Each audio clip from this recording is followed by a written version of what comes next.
While Europe has been bailed out again and again over the past decade or so, no one seems to remember why it needed bailing out in the first place. And no one dares ask where the money comes from, because if they do, they might end up in some very hot water. Well, today, we are going to dive right into that.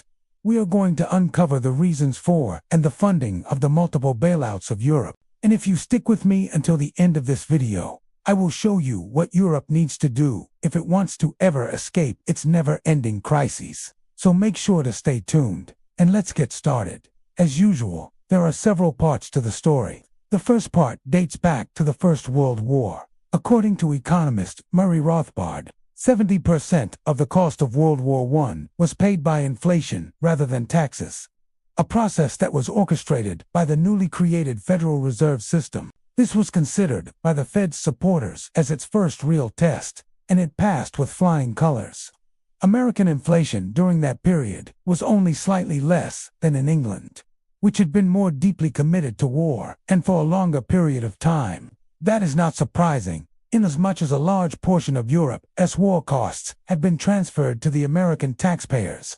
After the war was over, the transfusion of American dollars continued as part of a plan to pull England out of depression. The methods chosen for that transfer were artificially low interest rates and a deliberate inflation of the American money supply. That was calculated to weaken the value of the dollar relative to the English pound and cause gold reserves to move from America to England. Both operations were directed by Benjamin Strong and executed by the Federal Reserve. It was not hyperbole when President Herbert Hoover described Strong as a mental annex to Europe. Now, this might seem a bit odd at first glance, considering that the U.S. didn't really benefit much from the war, but that is because the U.S. wasn't fighting it. But then again, this is where things start to get tricky.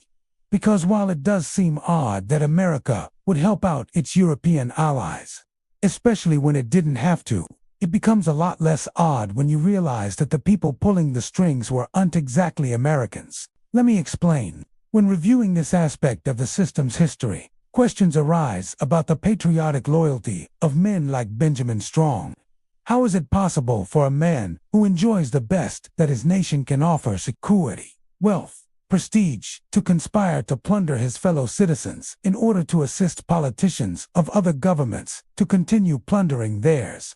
The first part of the answer was illustrated in earlier sections of this book. International money managers may be citizens of a particular country, but, to many of them, that is a meaningless accident of birth. They consider themselves to be citizens of the world first. They speak of affection for all mankind, but their highest loyalty is to themselves and their profession. That is only half the answer. It must be remembered that the men who pulled the financial levers on this doomsday machine, the governors of the Bank of England and the Federal Reserve, were themselves tied to strings which were pulled by others above them. Their minds were not obsessed with concepts of nationalism or even internationalism. Their loyalties were to men. Professor Quigley reminds us, it must not be felt that these heads of the world's chief central banks were themselves substantive powers in world finance. They were not. Rather, they were the technicians and agents of the dominant investment bankers of their own countries, who had raised them up and were perfectly capable of throwing them down. The substantive financial powers of the world were in the hands of these investment bankers, also called international or merchant bankers, who remained largely behind the scenes in their own unincorporated private banks. These formed a system of international cooperation and national dominance which was more private, more powerful, and more secret than that of their agents in the central banks. So, we are not dealing with the actions of men who perceive themselves as betraying their nation, but technicians who are loyal to the monetary scientists and the political scientists who raise them up. Of the two groups, the financiers are dominant. Politicians come and go, but those who wield the power of money remain to pick their successors. The next part of the puzzle starts with the Great Depression. Right after the Wall Street crash of 1929, Europe was in big trouble. Germany and Austria were teetering on the brink of economic collapse. To stop this from happening, the U.S. Federal Reserve printed over $100 billion in today's money and shipped it over to Europe. This effectively saved the continent, but then again, This might seem a bit odd, considering that this happened during the Great Depression, a time when most Americans were struggling just to put food on the table. And this is where things start to get very interesting. You see, according to historian Angus Madison, from 1930 to 1933, when the U.S. sent over $100 billion in financial aid to Europe, the U.S. GDP dropped by almost 30%, while European GDP only dropped by 13%. But how could this be possible? How could the U.S. send over $100 billion to Europe and save their economies without hurting its own? Well, the answer is simple. It wasn't the U.S. government that sent over that money. It was the Federal Reserve, a private entity that just happens to control the money supply of the U.S.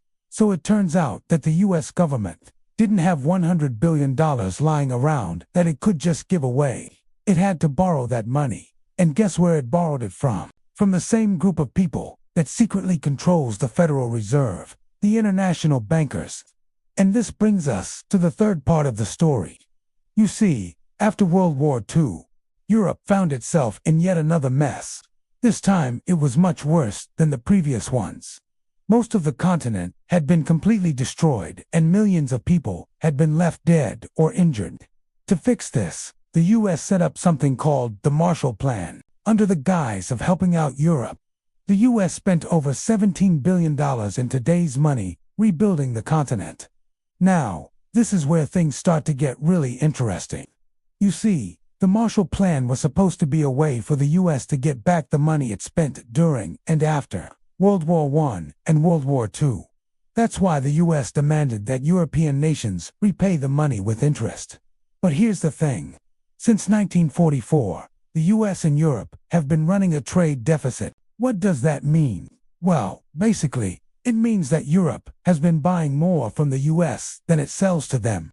So instead of paying back the debt, Europe has been adding to it. And according to the Council of Foreign Relations, as of 2013, Europe owed the U.S. over $4 trillion. So here's the deal. The U.S. has spent trillions of dollars to prop up Europe. Why does it do this? Well, the answer is simple. It's because the people who run the U.S. aren't Americans. They are international bankers who have no loyalty to any country but their own. And when they took over the U.S. government in 1913, they made sure to stack it with people who shared the same values as them. Values such as personal gain, greed, and absolute power. Now, I know this sounds like a conspiracy theory, but there are literally hundreds of books that prove this to be true. Unfortunately, most people don't want to hear the truth. They would rather believe that the people who run our world are good, honest people who just want the best for everyone. But don't be naive. The people who run our world aren't like you and me. They are sociopaths who will stop at nothing to get more power. So if you enjoyed this video, please follow for more content and hit the like button. Thanks for watching.